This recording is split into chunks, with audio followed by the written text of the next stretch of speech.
So welcome to today's video. I thought we will do a new series with how to mix supergranulating watercolors, and we will mix those colors, not only the ones from the company Schmincke, but also other brand which offers some kind of supergranulating watercolors, because I was often asked if I could mix those colors by myself, or is it even possible to mix it? And I thought, let's do this series and show what pigments are used from the companies for those colors, and how to mix this by yourself, because it is not so hard, to be honest. And I can only say or hope that this video series will help you to try things like that by yourself, and maybe lose some fear that you aren't good enough to do this, because to be honest, it is not so hard. Even beginners can do this kind of mixing if you have, of course, the pigments. For supergranulating watercolors or mixes like that, you need, of course, single pigment colors. And yeah, to create some kind of supergranulating watercolors, or watercolors with this beautiful color separation effects, you will need at least one granulating watercolor and a second watercolor, and it is not really important that the second one is also granulating. You can do the combination of one granulating color and another granulating color, or you can do the combination of one granulating watercolor and one non-granulating watercolor, and you will get in both cases a color separation effect. Of course, if both pigments you use are granulating watercolors, the effect is stronger than the combination of one granulating and one non-granulating watercolor. And as you can see here, you can also do a 3-pigment mix or even a 4-pigment mix. There are so many options which you can choose. This tube of Tundra Orange by Schmincke Horadam is super new, and I haven't used it so far, and it seems that it was for a longer time in the store, so I had a lot of binder separation, and we will see that in the dried swatches that it is really shiny. It has a very strong shiny residue that is definitely not normal to the supergranulating watercolors. It is only because I had so much binder on top, and it wasn't so easy to mix it properly. So just that you know, that is not the normality. Oh, don't do. I'm not quite sure if this is the right right word for the supergranulating colors from Schmincke. It is also not important that to create one of those mixes like the Tundra Orange, that you have all your single pigment colors from the same brand. Like if I want to create a Tundra Orange, I don't have to use only Schmincke Horadam watercolors. I could also use any other brand. It doesn't matter. So you don't have to buy a second paint with the same color from another brand just to recreate it. Here for my tests, I used, for example, Winsor & Newton Professional and Daniel Smith and Schmincke to recreate this color. This is one of the 3 pigment mixes. We have here the PR 233, which is Potter's Pink. That is a very strongly granulating muted pink. Then we have the PY 43, which is a natural yellow iron oxide color. This one I use is the yellow ochre from Winsor Newton Professional, and the Potter's Pink I use is from Daniel Smith. And then we have the reason why I have here two boxes left for PBR7 is that PBR7 is a pigment which has a very strong variation from lighter reddish browns to super dark browns, and I didn't know what kind of PBR7 Schmincke is using. That's the reason why I thought, okay, then we will do both and look which one is more similar to the original color. So I have a PBR7 from Daniel Smith, that's the upper box, and that is burnt sienna, and then I have PBR7 burnt amber from Schmincke Horadam. So that is a darker brown, and we will easily spot in the end which of those two PBR7 versions is the one Schmincke uses in their Tundra Orange. So we will do first now, after we have swatched the original one, the single pigment watercolors. I start with the PY43 by Winsor Newton Professional. And the only reason I'm doing this is that the Potter's Pink is one of those pigments which need a little bit of coaxing to pre-wet very good. So I always do drop 1 or 2 drops of water on my dried color and wait a little bit. That's the reason why I thought, okay, then we start with the yellow ochre. Of course, also yellow ochres or PY43 have a bright variation from super yellowish versions like this to very yellow brownish versions. But when looking at the color, you see a lot of light yellow areas, and that was the reason that I thought, okay, you have to use a yellow ochre like this and not a brownish yellow ochre, because then you wouldn't get this result. So that is the yellow ochre, PY43 natural yellow iron oxide. The iron oxide pigments always come in two versions. We always have the natural version or the synthetic version.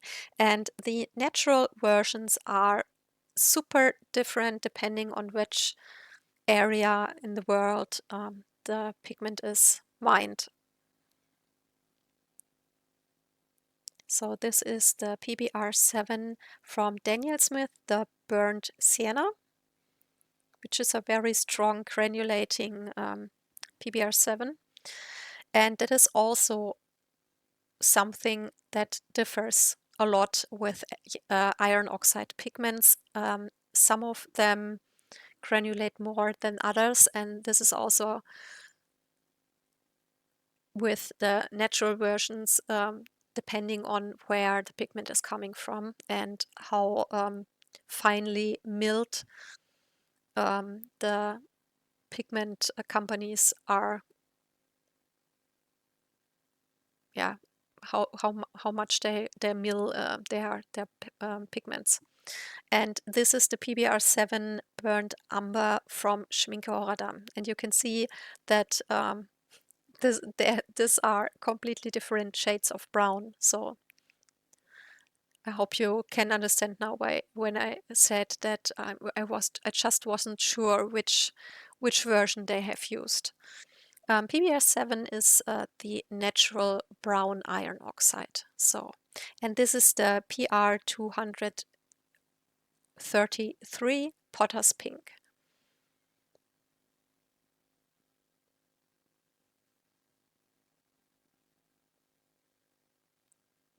So after we have done these swatches, I will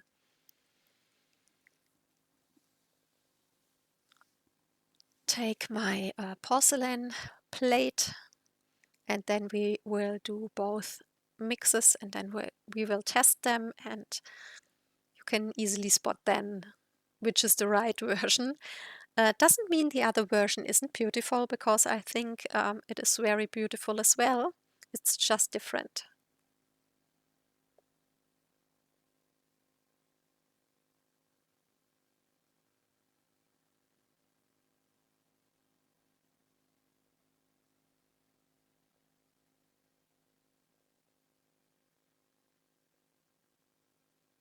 So we start with the yellow ochre.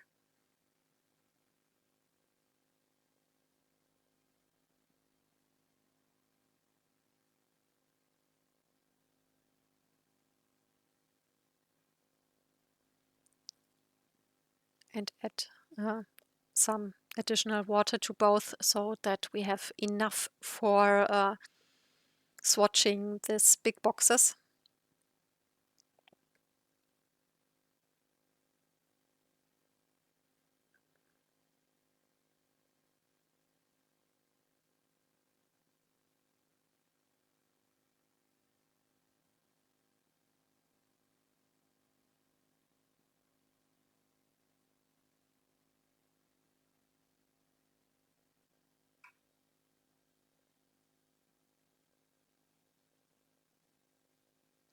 So, and I will add now here the burnt sienna to the yellow ochre.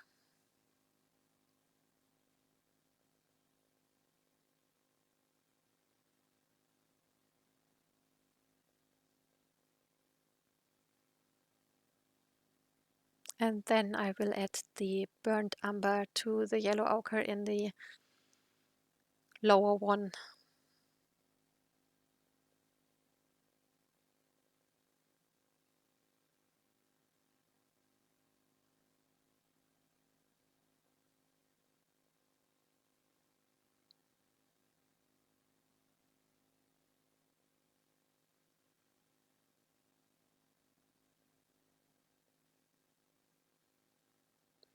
I will show you, as always, a close-up for all the swatches in the end of the video, so that you can see also the beautiful granulation better and the color separation effect.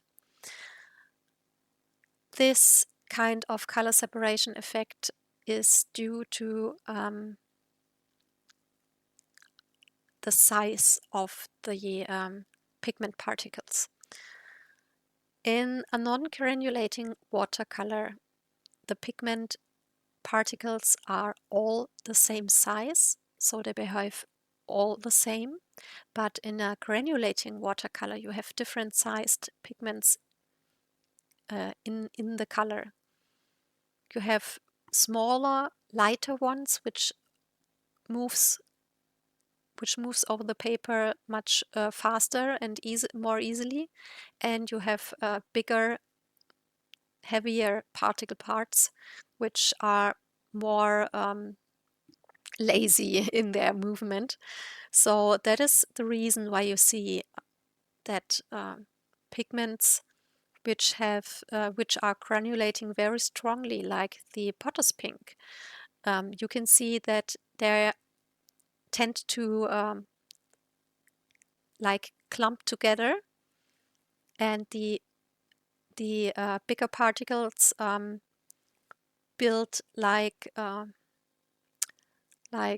some splotches, where you can see the pigment very dark. If you now look at the Potter's Pink swatch, you can see areas which are very, very delicately kind of light pink.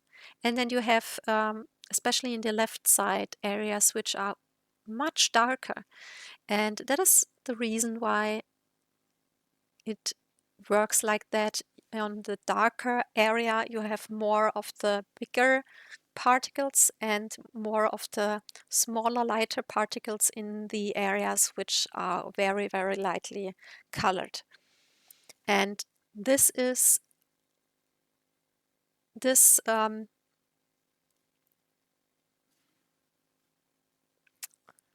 property is used with color separation effects or supergranulating watercolors. When you combine a pigment which is granulating with another granulating or a non-granulating pigment, then you have different sized particles which moves differently on the paper, and that build these color separation effects. The bigger ones lump together and build like this splotches on your paper, and the more lighter particles, they move a lot on the paper. And this is something I must say I'm totally in love with.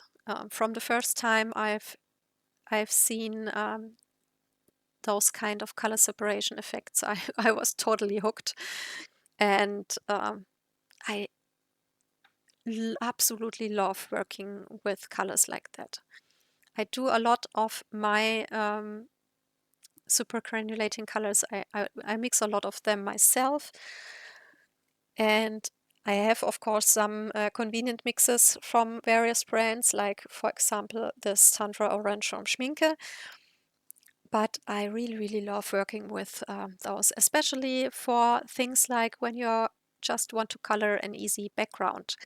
It is always super interesting to look at and always looks stunning when you have a color like that and add a lot of water. The much water you add, the stronger the color separation effect is. And of course, the paper you use also have an impact in how your result is or will be, because of course a smoother paper or a rougher paper have a different result, as well as the result on a cotton paper or a cellulose paper will be different as well. So that is something to keep in mind. But as you can see, this paper here is a very smooth cotton cellulose paper. You can really, really see the granulation effect on the potter's pink already here, because this is a very, very strongly granulating pigment.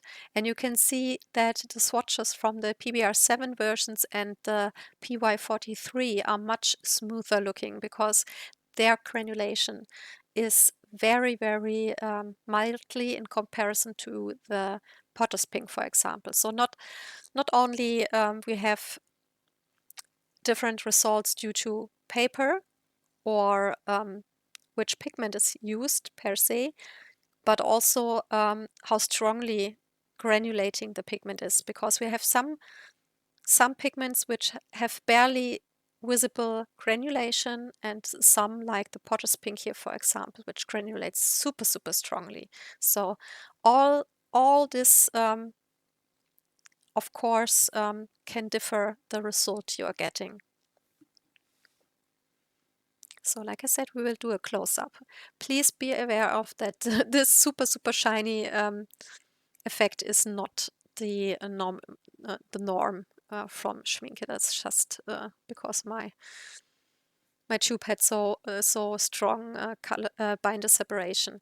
So when I'm looking at these swatches, I can easily spot that Schmincke definitely is using the burnt umber version, because the burnt umber version, which is the lower one, and the original are exactly the same in their shade. The version with the burnt sienna is much more on the orangey side, and I think both versions are absolutely beautiful, and I think I will definitely use the burnt sienna version in the future as well. But the original definitely uses the burnt umber. I think even when they're not super close next to each other, you still can see that the color shade is a different one in the burnt sienna version. So I hope that this video was interesting and helpful for you. Maybe leave me a comment to tell me your experience with supergranulating watercolors. Do you like them? Do you mix them yourself, or are you someone who only uses convenient mixes? And yeah, tell me if you were afraid of mixing this by yourself, if the video was helpful to maybe lose some of those fears and just try. You can definitely do it. It is not that hard. And just start with maybe a pigment, a combination of two pigments, and yeah, go from there to 3 or 4 pigments, for example. You can take a look at companies like Schmincke for inspiration, or you can just try to do some combinations of pigments you like. It's totally up to you. There are endless possibilities. Yeah, thank you so much for watching this video. And I would be super grateful for a thumbs up or a follow. That really, really helps me and the channel a lot. We will definitely make a lot of mixing videos like that in the future. So yeah, leave me a follow so that you don't miss any of those. And yeah, I wish you a wonderful day and hope to see you soon in another video. Bye bye.